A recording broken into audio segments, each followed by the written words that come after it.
Hello everyone! I'm making this video for every mother out there who dreams of being called just that, mama. Because it is a simple natural word, but when you have a special needs child, every little single thing that seems so natural and simple, it can get hard to be achieved. So my son was already 7 years old and he wasn't calling me mama. When he needed me and needed my attention, he would just scream like a "Rah!" thing, and I would of course jump and run to him to help him with what he needed. And that can get pretty painful because it's harder to be so empathic when you hear "Rah!" than when you hear mom, mama, mama. So of course it was something that I really wanted my son to be able to do, to call me by my name, mama. So So let me just say this. I'm not a native English speaker, so my train of thoughts is not that slow in my native language, which is Romanian. But in English, we can just pause things a bit, trying not to, but anyway. So, my son does therapy from since he was a little boy, and we started to notice some developmental delays. And of course we started with speech therapy, which was mainly kind of more of a cognitive play type of therapy. So he wasn't basically say ah, say boo, say moo. We weren't doing like typical speech therapy because he had other delays which needed to be addressed.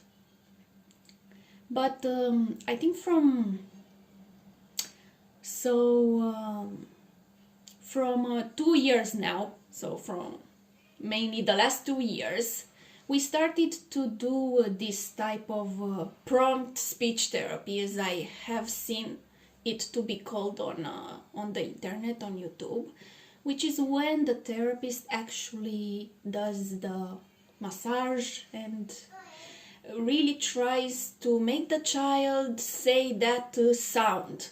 So if the child, Matei has speech dysarthria, so he understands a sound like he can recognize the letter M. He knows the word mama means mother, his mother is me, so he knows all these things. But when I would say, Matei, please, call me mama, say mama, he would say b, ba, ba, ba, ba. So he wasn't able to articulate, even though he was being helped in therapy, but his brain just didn't do the right connections. But this video is mainly for all the moms out there who maybe have lost all the hope.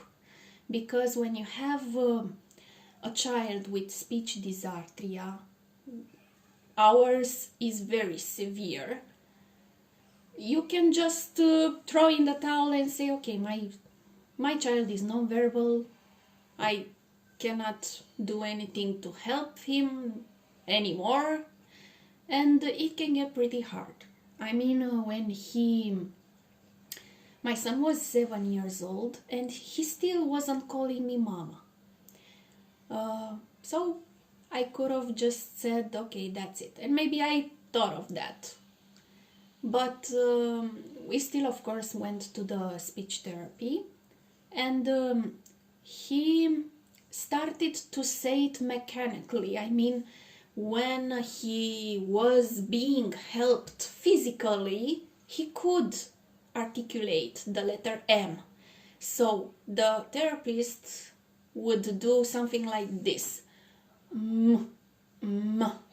And he was able to actually really say it. So that was really nice. After a few weeks with our new therapist, he really started to articulate it when he was being helped physically. So it's like with a finger on the chin, you have to push the lower lip up above the upper lip.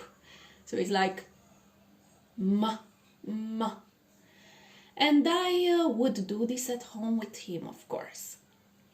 This went on for months. I mean, literally, months of ma, ma, ma. But I have to say this. He was very... I mean, he knew I was his mother. He knew the meaning of the word mama. He understood why I would say to him, please call me mama. So he understood that I am his mother, that he has to say mama in order for me to come to him. So he understood all the cognitive, emotional side of things. So it was mainly, for us, the problem was physical, about articulating the actual word. When I would try to maybe loosen up a bit of the physical stimulation, he would mainly say, instead of m, he would say b, baba, baba. And I was like, no, mama, mama. And then he would correct himself with my help and say, mama, ma, ma. And he would be more like, not mama, like naturally, mama.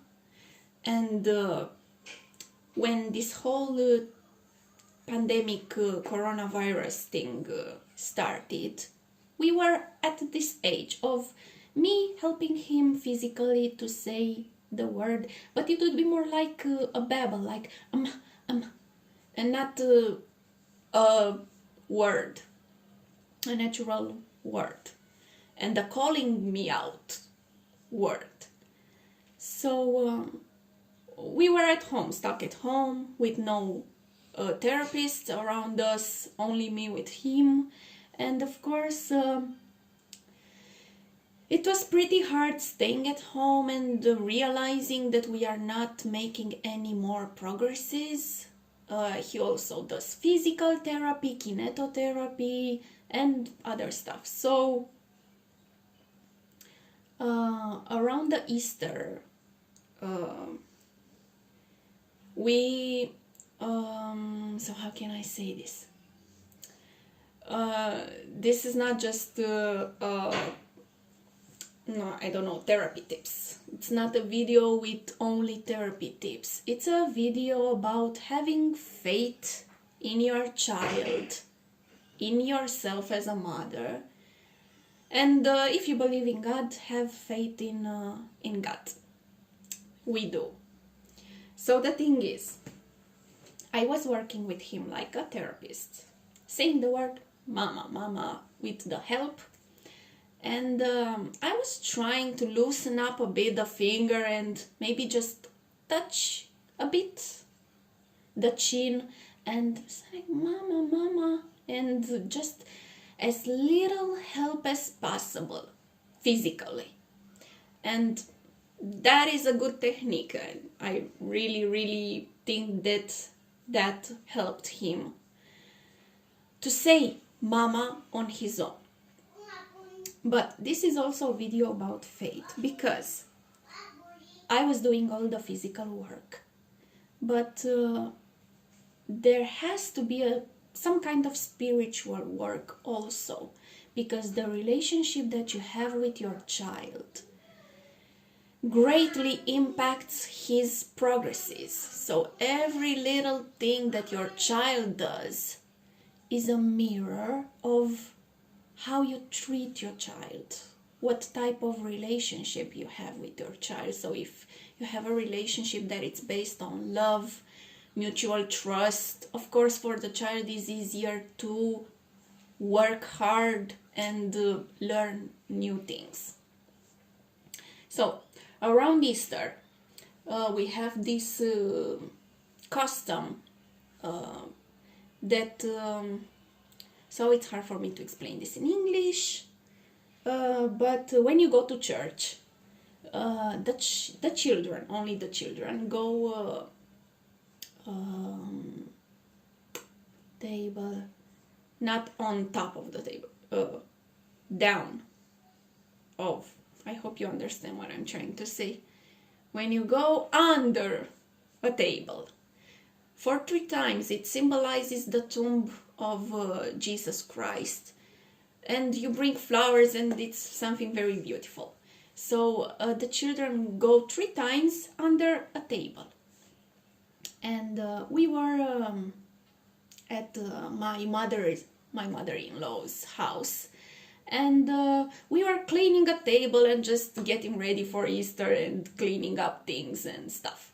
So Matei and his little sister were playing under a table that we were cleaning, and I just thought for just a second, I thought, damn, this is so bad that it's so bad that we cannot go to church this year, and I just love this custom with all the children with flowers just going under that table, and it's something very, very innocent and beautiful. And so they were just standing under that table and just look, they are doing this right now.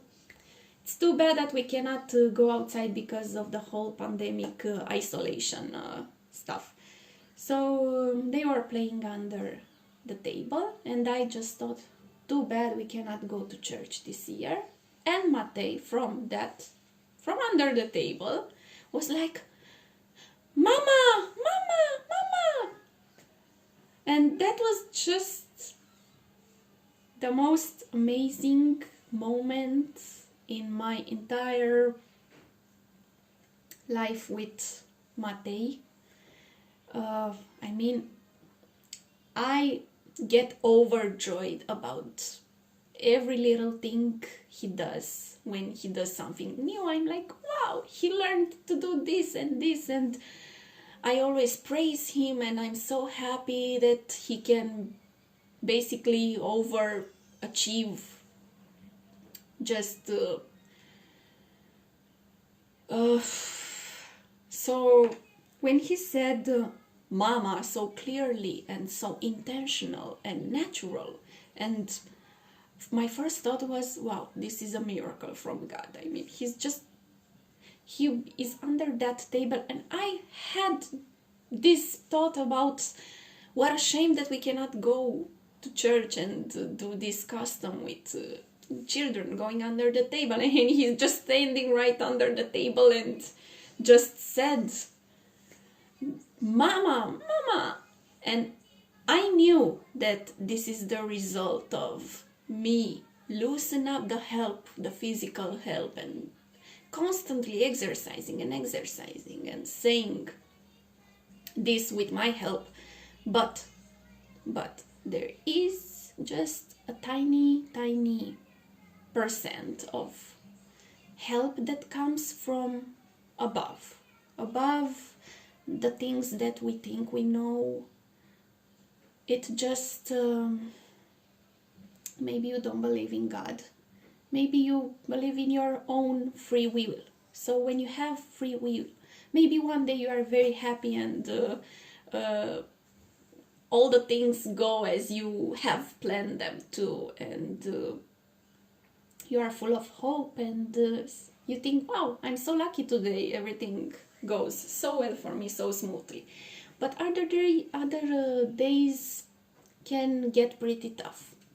So I have to acknowledge that today is not a very good day for me. I'm having a hard day with the children. Matei is upset because guess what? He wanted to do more physical therapy today, but his session was over, and because of the whole pandemic situation, we still have rules. When we go in there, it's just one child at the time. They cannot work together more children. And Matei was pretty sad that he had to go home after his session was over.